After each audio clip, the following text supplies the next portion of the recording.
الحمد للہ رب العالمین۔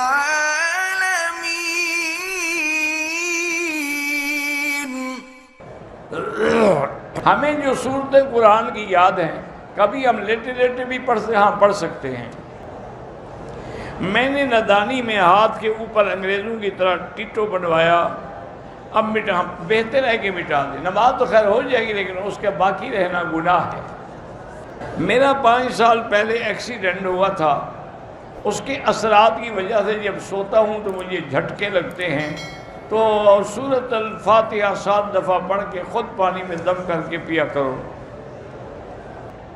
اگر دانت میں کوئی ریشہ پھنسا ہے،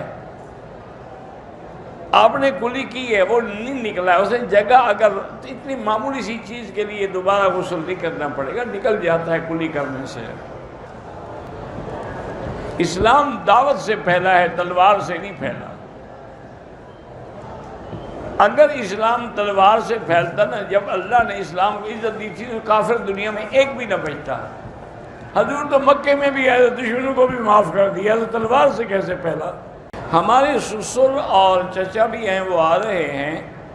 ہماری تمنا ہے کہ نکاح حرم میں ہو۔ اس کے لیے آپ کو پہلے اپنے ملک کے سفارت خانے جا کر فارم نکاح کا لے کے پر کرا کے تصدیق کرا کے آئیں گے تو پھر نکاح حرم میں ہوگا۔ ایسے نہیں ہوگا، کیونکہ حرم والے تو نہیں جانتے آپ کو، نہ آپ کے چاچا کو، نہ خامد کو، نہ بیوی کو، نہ اس کے باپ کو۔ بہرحال کشمیر میں مظالم اب دنیا کے سامنے آ رہے ہیں، اور مظالم کی ایسی انتہا ہو گئی ہے کہ شاید اپنے وقت میں چنگیز خان نے بھی نہ کیے ہوں۔ تو ان کے لیے ہم دعا کر سکتے ہیں، وہ مظلوم ہیں، اور سب سے پہلے تو ان مظلوموں کی خود دعا قبول ہوتی ہے۔ ان کو چاہیے کہ وہ اللہ کے آگے رو رو کے دعا کریں، اور مقبوضہ کشمیر میں جتنی مساجد ہیں، مدارس ہیں، ان میں دعائے قنوت نازلہ پڑھی جائے۔